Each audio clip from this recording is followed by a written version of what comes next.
各位电视机头前的观众朋友，大家好，欢迎大家准时收看《福起来咧》，我是钟意群阿群妹。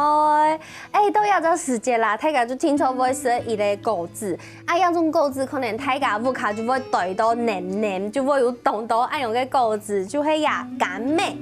不过吼，甘美出的就会亚洲时节吼，春天亚洲时节听错会说咧。韩国吼，大家就可能会一边看电视啊，一边打嘴鼓啊，一边就啵冻到甘美来说。不过甘美嘅品种有冻到，今日要同大家来分享嘅就係甘美，韓國係茂谷安樣嘅品種哦。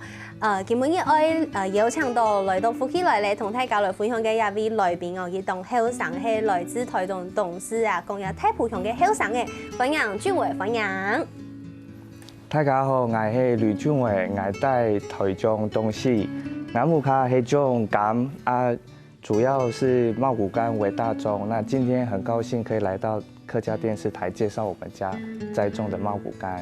哇，謝謝。太浦鄉有講到好，還有後生，還有種按到甘美來同大家分享。東方有看到一個轉到屋卡返鄉去務農嘅一個場面來同大家來分享哦。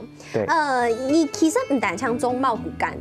東島種甘美都有種，根本亦沒有帶東島種甘美來。對。我第一種我到糖柑，糖柑，韓國小顆的應該是砂糖橘。對，現在是最流行的砂糖橘。為什麼砂糖橘要按多年來會這麼流行啊？因為小顆的那個。它第一個就是很特別新鮮，第二個它很容易剝，然後又有點像小碰柑的感覺。是，對，沒有錯，主持人講很棒，它就是它有一點碰碰的感覺，所以對小朋友來講，基本上媽媽剝給小朋友吃的話，基本上都很好剝，很容易入口。哦，所以砂糖橘要按多年來漸漸的流行起來。對。哦，那個看起來有點像小柳丁的。是，對，其實這個是帝王柑，帝王柑它最大的特色就是一樣是皮薄多汁，然後它的果肉非常的細緻，然後它有一個最大風味的展現，就是它吃起來就是偏甜橙類，它的果香也蠻濃郁的，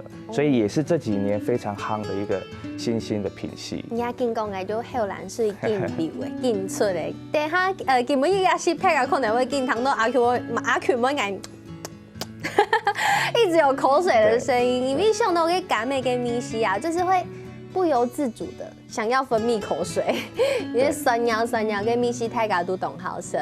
因為柑橘類大部分是這樣子，它就是有豐富的維他命 C。其實我們要吃柑橘，最主要它就是吃它的風味，就是酸甜的，然後會。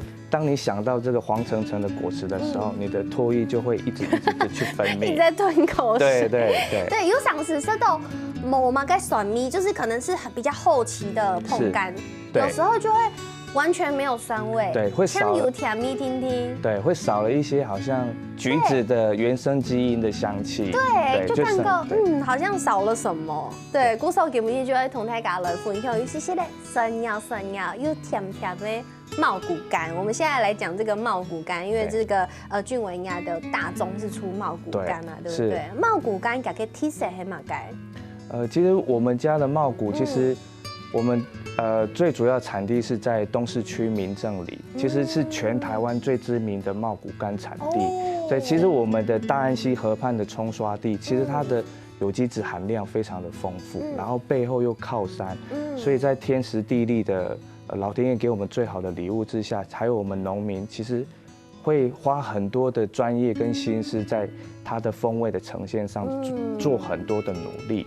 所以其實我們民政里的茂谷基本上是全台灣品質最好的一個產地。真的，因為我看呀嘅果肉吼，它這個就是有一點紅色、甘美色、橘紅，它不單只是黃橘，它是橘紅色的。對，其實它果肉的特色，以它完熟的果肉的呈現跟香氣的話，是在差不多2月到2月中，它會完美的呈現。那確實是像主持人說的，它的果肉會呈現一些紅潤的色澤，會很吸引人。很水耶，非常水，超級水。對，它的皮很薄，它的果肉細緻之外，水分也非常的多。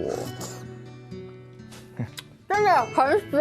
對，好好吃哦。對，其實它就吸引人的地方就是說，过年过节它基本上是一个很讨喜的一个农产品，然后再来就是说它的糖酸比的呈现真的是会很吸引人，一颗接一颗去享用。啊，不过俊文讲，亚布卡给茂谷清后色的时节，就会第天时节目亚它播出的时节，是没有错。要2月初的时候。对，其实它是在1月底2月初的时候，其实它就是会开始呈现一个比较完美的比例。那其实我们林正里的茂谷基本上都还可以出到5月左右。哇，对，这听说会好好把握呀段时间，因为真运动好生。对。那俺刚刚看到呀，这个茂谷啊，可以用切的，唔可以用素白的。对，其实它就是一个特色，因为它的皮太过于娇嫩，所以一滴滴泡泡听听呢。对对对，所以其实我们农友来讲，我们自己是喜欢用拔的，因为它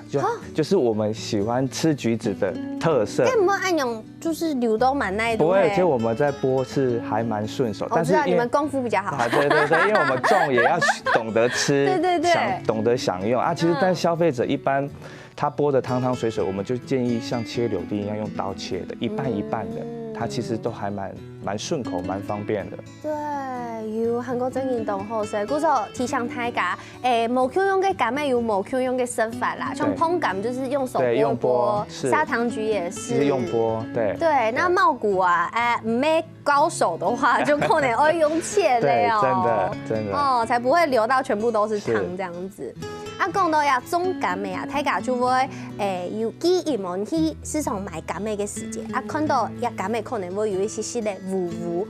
古说啊，今每日嘅福气偏低点，就会来问呀专家，做乜嘅有條柑的會糊糊呢？糊糊嘅柑的上來係乜嘅原因造成呢？我们一般客家村庄讲的橘子黑黑的，就我们统称叫做母柑。母柑，或是我有听过有人讲腐朽柑，就是像这样子有点黑黑的，好像烧焦然后碳化的感觉。其实我们客家人讲的母柑，其实它就是一种小昆虫，叫做锈皮造成的咬痕。虫哎，对，是一种小昆虫造成的咬痕。它咬完就是会变成腐朽柑。对，差不多到9月、10月，甚至采收的时候，它渐渐的就会呈现一个这种烧炭的那种风格出来啊，那就是我们常常讲民间常常在讲的那个火烧柑。腐朽柑，对，就是原来是因为虫造成的。是。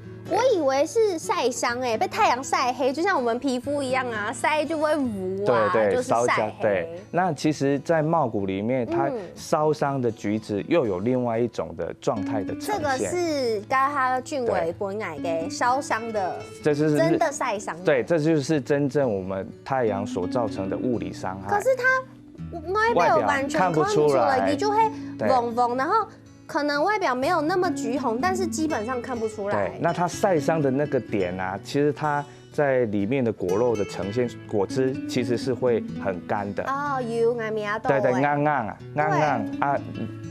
底部糟糟。哦，真的，硬。对。古时候有上是白柑妹白开了。啊，对。就是会有一两片冻糟，冻可能就会晒伤。对。哦，所以真正的晒伤是这样子，看不出来的，还有用棉，对，用磨或切开你就看得到，切开了就可能都有糟糟。但这种果实很可惜，它就是接受非常充分的太阳，太过热情，它那个点点就晒伤，可是它其他的果肉非常好吃。对，一面的面，你那个一面是软的，Q 弹，对，是正常的，它就是这一片比较硬一点，古手底还会厚身嘞，非常好吃，但是就是糟糟的果肉要把它消掉，因为要早磨色。但是就是因为要避免这个晒伤，而防晒伤。其实种柑的农民当真哦，有其他嘅方法做得来防呀柑的晒伤，然后是喷碳酸钙，对，碳酸钙粉。对，其实像我们女生啊，我们都会。保养嘛，我们会上面膜，对，珍珠粉面膜或者是什么 BB 霜，或者是或者是那个精华液。其实我们的茂谷柑也是都需要做这一些美白那个 SPA 的成分。要涂珍珠粉就是了。但我们就是碳酸钙粉，那碳酸钙粉基本上就是人工一颗一颗去涂上去。对，人工一颗一颗去涂上去，去帮它抹。对，帮它上面膜。那我们其实我们在家乡都会讲，该擦防晒乳。了，盖沙发就是从7、8、9月开始会。这3个月是最酷夏的时候，茂谷柑最容易晒伤，所以我们就要一颗一颗去帮它上面膜。对，黑讲晒伤就会从来给它拿给你啊，就是会硬干干，就没色。鼓手要帮它涂这个白白的粉，那这白白的粉有上是。因那边市场会看到，可能柑的蛋糕或者是那个橘子的毛细孔上面，也地条，对，拍拍。啊，钙唔係農藥，嘛唔係香菇啊，钙了碳酸钙粉，因为碳酸钙粉含有用钙。那个树脂，然后有用一些水分会去稀释，所以把它涂上去之后，它久而久之其实会附着在我们的表皮上面。那其实那个稍微我们都会用刷台把它刷干净，然后消费者拿到水拿到手上的时候，其实水稍微冲一下，没有冲掉也没有关系。对，没有毒的。那个是无天然的碳酸钙粉、可可粉、大理石粉、石英石粉，其实都是碳酸钙粉。对。原来是安尼，鼓手坦白看到啪啪的，不是蛇哦，对，不是讲的香菇哦，它就是为了要防晒，为到一本太高来色到金红色的柑美，鼓手要很辛苦的帮它做防晒，像刚刚那个就是没有涂好的，对，就晒伤了。鼓手唔看哦，还有东多呀，种柑美嘅故事，我同大家来分享。先休息一下，等下再个转来。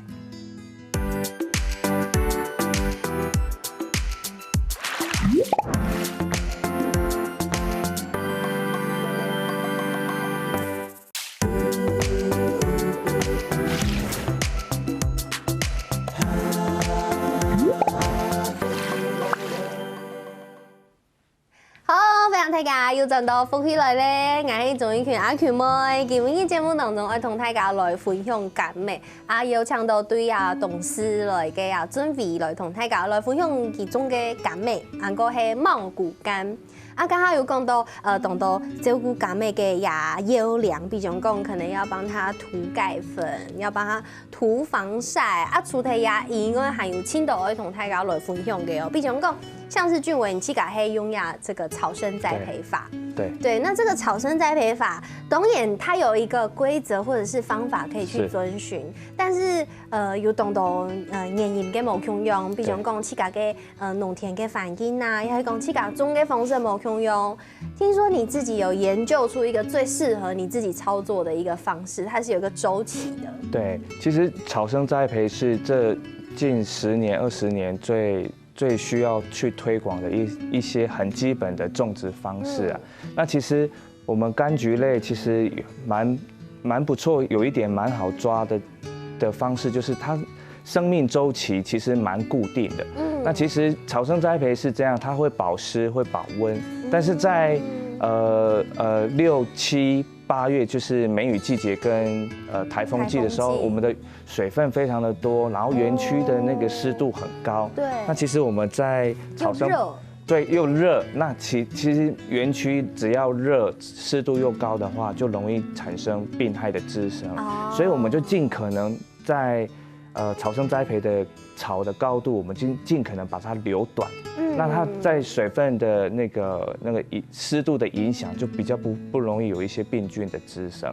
那可能进到裂果期，茂谷柑有个很特殊的状态，就是它会在9、10、11月会进入裂果的高峰期。那我们又要严格控制园区的水分跟温度，那我们就尽可能把草留长一点，那它这样子园区的温度就不会这么热嘛，然后水分也尽可能的可以保持在一个湿润的状态，那我们就可以降低茂谷柑裂果的影响程度。那草留长有一个要比较谨慎的地方，就是我们要把柑橘树的树头的杂草要把它给割干净，才不会说，那园区整个湿度是维持住的，但树头的地方它也会因为过于潮湿产生病菌滋生的状态，所以这个我都要安排，就是师傅人工一棵一棵树去把它的那个主树干的外围，把它人工把它割干净。好有趣哦！对，所以就是各式各样的状态，我们都要去设想。那怎么觉得你的果园很像卡通场景？有没有？有草，但树的边缘是很干净的。是，就是要尽可能去用人为的方式去降低病害的滋生啊。对，但是。用草生栽培法，当然是希望它的环境清凉、瓦强，太吃年给笨蛋给用哎。对，所以也是为了让我们比如说农药的使用量可以更少一点。是没有错。其实园区的生态链越多元、越健康的话，基本上果树就会越健康嘛。我们看草生栽培，如果它的根系可以延伸到土壤里面，越深越好，那基本上其实整个环境土壤的通透性也会越好。那只要土壤越好，我们的果树的根系就越容易扩展嘛。对，那它对养分的吸收，或者是它糖类的累积，那它的果树的抵抗力就会越好。所以它也可以间接去降低化学药剂的使用。那这个草生栽培都是农民最基本的功夫要做的功夫。其实准备分享按到，即将转来转到七家嘅家乡来种甘梅，差不多半年嘅时间。对，8年。要半年嘅时间，其就累积咧按到嘅经验。按到嘅东西，今日来到节目同大家来分享。啊，总嘛跟我 ATP 按阳光，因为佢也报嘅章得到一类，算係农业嘅动态嘅奖，都永续善农奖。这个跟我们过去认识的讲可能有些些无共用。你像它这个评鉴过程就要花1到2年的时间，然后还会混结团。对，跟大家分享一下，它这个评鉴是会显性养嘅够严，会看你中。是。其实。IPM 永续善农奖是动植物防疫检疫局所举办的一个2年1评比的全国农业竞赛。对，那其实它的名字就是一个很特别，就是希望去做到永续善农的一个角色。那其实我当初会接触这个比赛，我觉得它蛮符合我的风格，所以其实我。你说很要求吗？对，所以其实我对作物的栽培管理我很谨慎嘛，所以我在第2届的时候，我就是蛮积极的去参与跟备战。那其实它在评鉴的过程，它会分2个阶段，第1个阶段就是从柑橘的根苗花果的生命周期，那所使用的。化学药剂跟非化学药剂，然后土壤的肥培管理，或者病虫害的防治，以及它所谓的田间操作的日志，那它都是必须一五一十的交代清楚。田间操作的日志，你看树红啊，就有一本这个孙理给去给下的这个日志。对，这个你知道不是只有这一页这样子哦，每一页都是密密麻麻的，而且字也太整齐了，然后。认真去看里面的话，其实的都有下农业专有名词在里面，是，然后有很多自己的心得，甚至是某某老师的联络方式，对，这都是我们这个永续善农奖他要查核的农业笔记。然后你那一个听说也是写很多年了，这个是就是基本上我们都会有一个柑橘的行事历，然后我记得我从2013年回来，我差不多2014、2015年，就是每年都会去写。然后其实它就是每一天的好像那个联络簿，对，它有点像联络簿，我会详实记录，就是天气，然后我今天做了什么的工作，有没有休息，或者是我们下什么肥，其实我们基本上。都会在里面写的，就是非常的清楚这样。天哪，我觉得你很厉害，因为我在里面还有看到就是化学链啊，对，化学链是。这其实你中感妹了解到的东西，没有错，其实很多。那其实当然化学不是我的专业，但是我有很专业的农友，那所以变成说我们都会有一个 team， 会彼此去分享，会彼此去切磋。那我不懂的，我就会问化学专业的农友，或者是问学校的老师这样子。对，不说我得到永续善农奖不容易，对，要有这么完整的笔记本，给这个审核单位来查验。那是我就这务农8年来的精华，那就是基本上。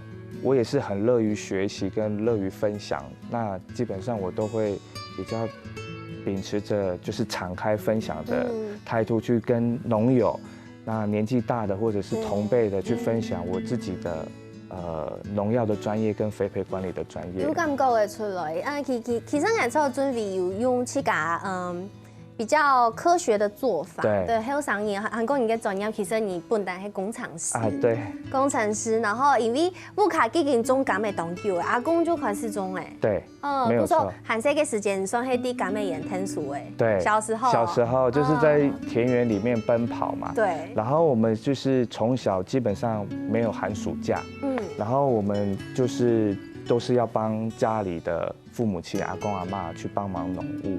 那其实我以前对农是蛮排斥的，但是因为对很苦，真的没有休假时间啊。但是就是主要因为我们也是因为念的理工背景，所以我们会变成说做事情都会受学校教育或受学校的学长老师，对，要有逻辑，是，对，然后实事求是啦，就基本上我们会根据前因后果去执行我们的实际上农园的操作这样。跟你讲时，你有没有想到讲要转到乌卡来种感美？因为笨蛋可能做工厂时，太赶就不会吃到给迄东后给条路啊。对，我就听到好多工程师返乡务农了。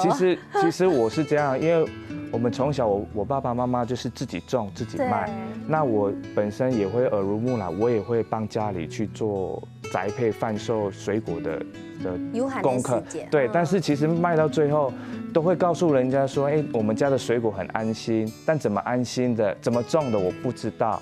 所以我觉得说，对于消费者的信任，我希望我真的是自己种，然后自己去卖，然后我懂怎么种，然后怎么去讲。所以其实我也曾经回到家里的时候，看到一些就是枯老死掉的那个果树，其实我们内心会有一些不舍，就是说，我们有没有什么样的能力可以让它生长在一个比较健全的环境？然后阿公留下来的树，对，那种感觉。对，其实我们会希望说，渐渐的在外面闯荡久了，我们希望说，那我就回来去做不一样的农业这样子。那你回来的时候，不卡你黑马该想法？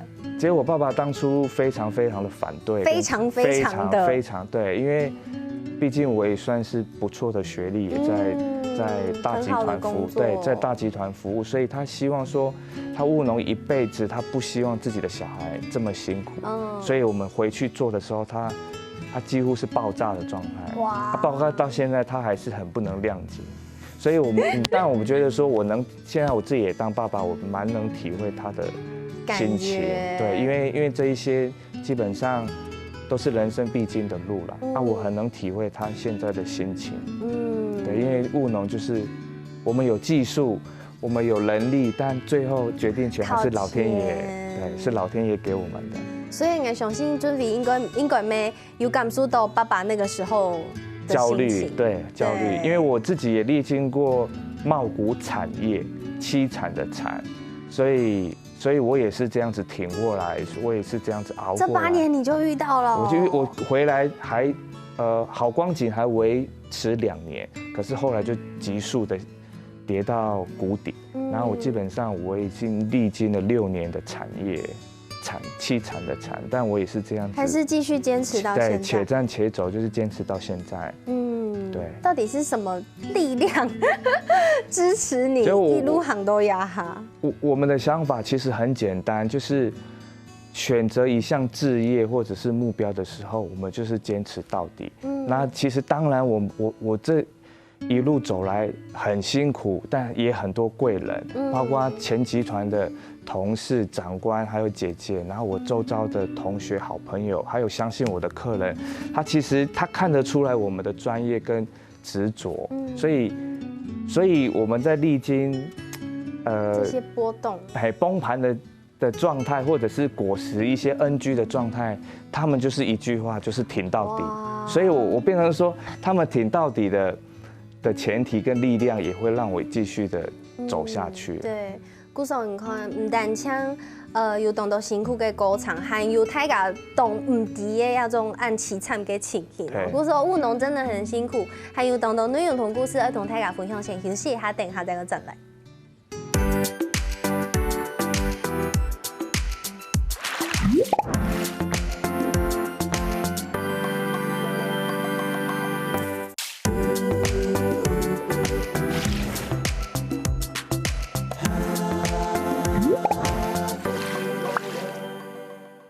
好，非常大家又真到福起来咧，我係總一權阿權妹。今日嘅節目當中有請到準備來同大家分享其中嘅感美，韓國也下睇出嚟係呀茂谷柑。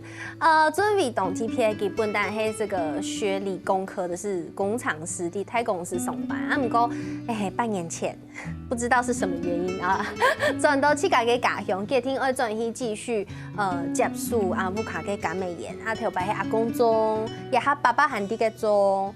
準備自家有自家嘅一個構言，同爸爸冇共用，分開來種，是因為有自己的想法，想要自家種出自家嘅果子。對，其實我當初要回鄉的目標，我的定位就是非常明確，我要做草生栽培跟農藥減量，跟肥培管理的精準化。但是站在我們這種年輕人，就是衝勁第一，但是理想很大，理想很大，然後實務經驗零的人，就在我父親的角色看來，他會覺得說你懂什麼東西。所以我其實那時候我要回鄉的時候，我就目標非常明確，然後我設定目標，我就是全力以赴，然後就是全力貫徹。但是後來跟我爸爸在一起做，一定會有很大的衝突。所以我返鄉第2年之後，我就開始區隔出來，我自己管理一份農田。那當然前面一定是會很多挫折嘛，風味不到位，或者是一些成本的管控不是那麼的精準。所以在我父親看來，他會覺得說啊，你還要再加油這樣子啊。所以我基本上我也是會氣餒，但是我還是勇往直前這樣子。對。但是一開始是想要自己做出自己的一片天地，一片田地，一片果園。對。嗰時候是有一種想要超過爸爸種的品質安用嘅感覺，想要做最好嘛。因為你就是因為有這個目的跟目標，你才想要轉到木卡嘅家鄉來去甲種果園。對。所以你以前有偷跟爸爸比賽？有，其實我當初回來的時候，當我們確定分開栽培的時候，我真的是就是我要追求第一名，跟追求最好的風味的呈現，所以我那時候都是會暗地裡就是我要很努力，然後我下什麼肥或者是做什麼樣的工作，我都要詳細記載嘛。然後我也會去吃看我父親的果實，爸爸嘅，對，他就是對試看它的風味，它的糖酸比的呈現，它的 Q 度，那我的酸度怎麼會比較酸？那我是哪一個環節出了狀況？對，所以那時候我真的會覺得說，我要回鄉，我就要做第一。其實我知道爸爸咩係你進步嘅一個很大的動力耶，因為你想要超越爸爸。對，那其實我當初我不只是想要超越他，我就是想要超越在這個產業去做出一些比較獨到的耕作方式。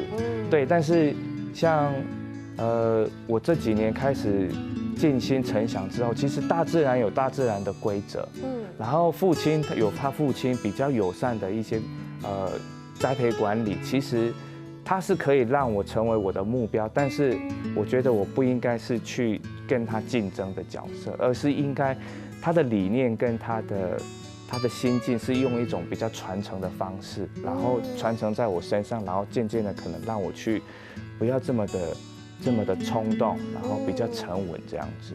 因為你過後幾年長有個想法，一開始跟一開始不太一樣。對，大概前3年之後，我就心境就是我會覺得說，我父親種的也非常好吃，我做的我的那個風味的呈現，風味的濃郁度跟父親不一樣，但是各有特色，所以客人，你有跟你爸爸說這個嗎？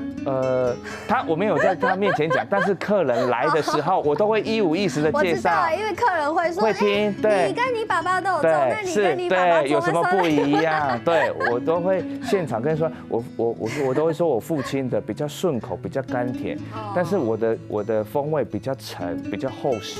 然後你可以都吃看，然後各有特色。然後有的客人會說，年輕人我要支持你，但我爸爸的我也要買一點。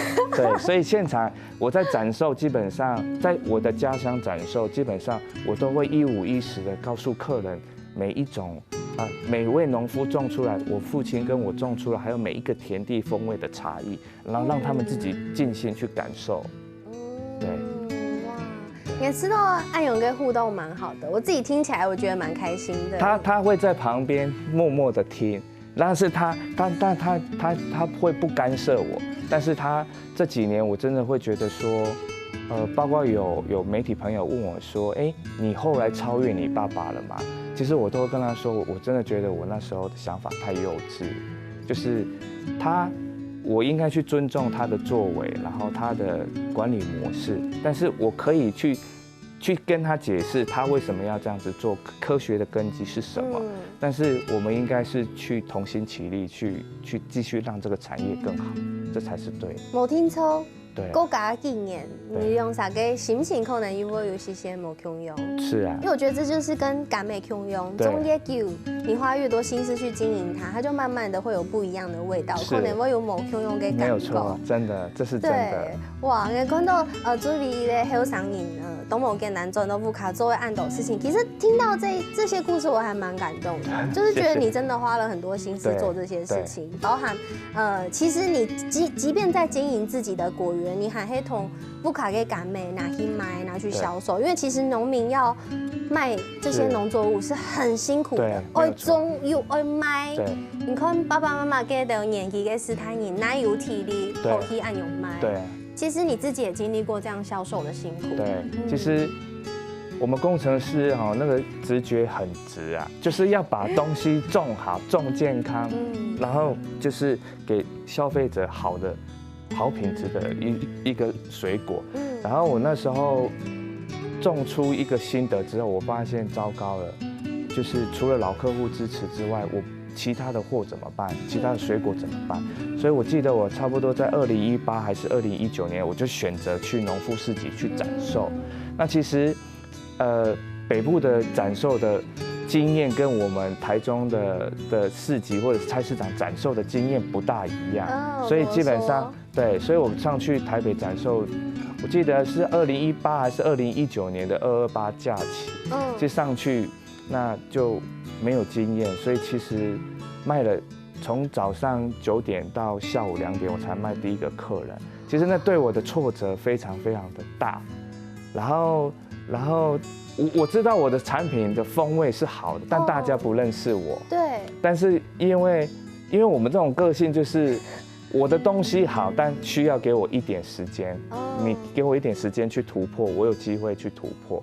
所以我就是渐渐的，我也很积极的在兜售，然后在招揽，就是请客人试吃。其实渐渐的2年3年下来，客人真的感受得到我们水果的风味跟水果的好，客人吃得出来。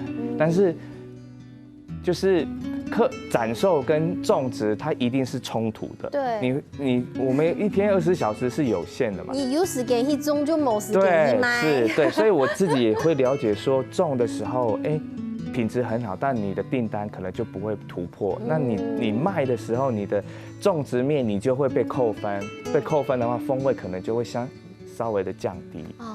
对，所以就是我们还在寻求一个平衡点。对，所以其实真的是很辛苦的。但是这几年在市集可以去打通民众面对面来讲，是有不错的提升。没有错，因为其实我就是我投入一个真心喜欢的志业的时候，我战斗力很强，所以不管是种或者是卖的时候，其实我都是展现我100%的热忱。其实有一些老板、医生或者是老板娘，其实他看得出来我们的不同点。那他其实不同点之后，其实讲真的，到最后你东西不好吃，你讲的天花乱坠，客人也不会买。对，所以我其实，在展售是完完全全是让我有一个伸展的舞台。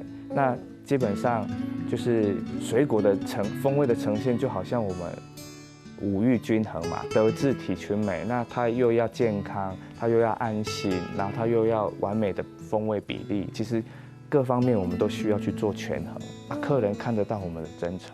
哇，我今日真认同欢喜，做哋邀請到準備來到節目當中，同大家來分享佢自家總咁嘅安用嘅心情、心得，還有佢很老實的同大家分享他整個心境的轉折。故實喺講電視機頭前嘅觀眾朋友，想要了解人哋，想要同人哋買咁嘅，應該要用辦張錢嘅到人哋咯。其實我们家在乡下，虽然是乡间小路啊，但是就是游客或者是外地客也是络绎不绝，所以其实我们在家里也都会有一个开放的空间仓库。叫什么里？民政里，对，光明正大的民政，那是光明正大的民政。对，其实我们整个村庄都是在种这个茂谷柑。然后都是有很不错的农友，然后欢迎就是电视机前的朋友有机会到我们台中乡下，你就可以到我们产地给我们给我们加油之外，也给其他的农友一些鼓励跟支持啦。哇，对，谢谢朱比来到节目当中同大家分享安多，谢谢。没什么电视机条前观众朋友跟舒康休息一下，共下来做运动哦。